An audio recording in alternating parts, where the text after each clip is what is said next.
The Wizard and the Compass of Saturday yard sales, missing phones, forest portals, and the mystery of South still being South. God bless. The Wizard sat once again upon his familiar front porch.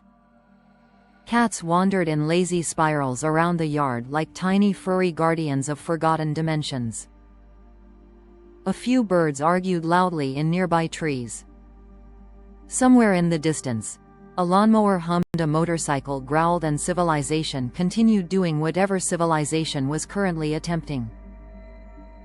The Wizard had spent much of the day filming short cat videos for YouTube. Nothing serious. Just simple moments. Cats staring dramatically into space. Cats falling asleep unexpectedly. Cats pretending not to care about human beings while clearly controlling the household government from behind the scenes. Strangely enough, the channel gained another 5 subscribers. The Wizard considered this undeniable proof of progress. The Saturday supply mission. Earlier that morning, the Wizard had embarked on what began as a simple supply run, which naturally evolved into yard sales, treasure hunting, philosophical wandering, and timeline archaeology. The first great discovery was a mariner's compass. Brand new in the box. Possibly from somewhere in the late 20th century. Solid. Beautifully made. Heavy enough to survive both storms and poor decision-making. The Wizard held it carefully and immediately felt nautical destiny. The trail of objects. Curiously, the compass seemed to lead the Wizard onward through the day. The next stop yielded fishing poles. Then came another sale where he found magnificent binoculars, 10x50 Japanese optics, beautifully crafted, likely from another era entirely. The Wizard lifted them toward the horizon later that afternoon. Crystal clear. The world suddenly appeared sharper. Closer.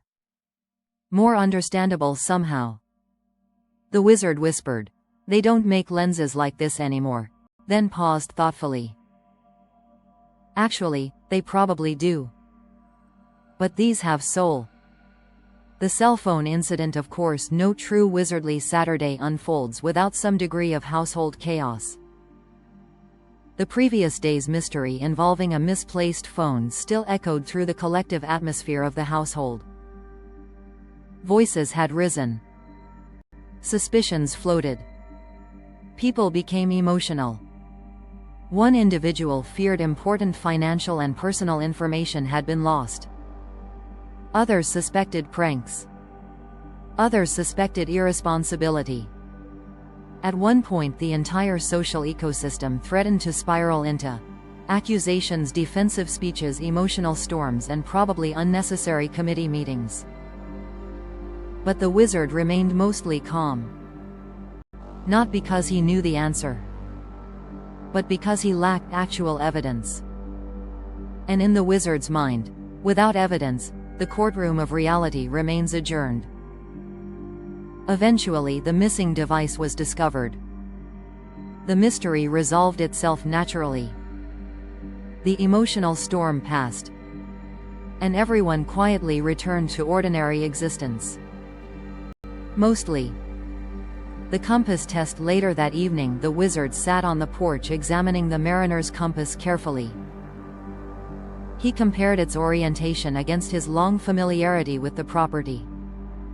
Sure enough, south remained south. The Wizard nodded approvingly. In a universe filled with shifting timelines, rumors, emotional turbulence, AI, quantum theories, political confusion, and dimensional speculation, it was comforting to know Magnetic North still seemed reasonably committed to its job. The biomedical conversation. As sunset approached, conversations shifted toward health and healing once again.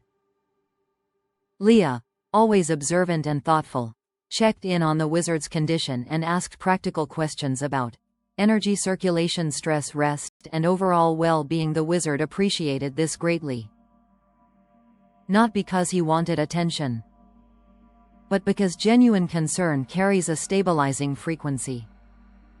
especially after long periods of stress and overthinking. Tasha and the forest paths. Meanwhile, Tasha wandered through her beloved gardens and wooded places. The gloves the wizard had found for her earlier in the day delighted her enormously. The wizard often joked that Tasha operated partly in herbal dimensions, gardening timelines, and nature portals invisible to ordinary people. She returned from forests carrying strange roots, rocks, feathers, stories, and occasionally insights that sounded absurd initially but somehow proved surprisingly wise later.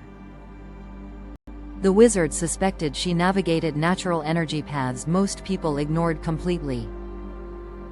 The porch realization. As darkness settled softly around the property, the wizard reflected on the strange beauty of ordinary life. The day had included minor drama, unexpected treasure, optics from another century, household diplomacy, cat videos, gardening gloves, healthcare discussions, and philosophical observations about compasses, and somehow, all of it mattered. The binocular moment. Before going inside, the wizard lifted the old binoculars toward the stars. For a brief moment he remembered childhood astronomy books, telescopes beside his father, dreams of space, future colonies on Mars, and all the strange roads life had taken since then. The lenses remained perfectly clear. So did the stars. Final entry. The wizard opened the notebook one final time for the evening and wrote, "Sometimes the universe does not send revelations through portals or visions." Then added, "Sometimes it sends them through yard sales, old lenses, missing phones, and quiet evenings on the porch." And finally, in uncertain times, perhaps wisdom begins with simple truths. South is still south. Friends still matter. Cats still believe they own the universe. And life keeps unfolding one strange Saturday at a time. God bless. Global Robotics Corporation. Robert Colee.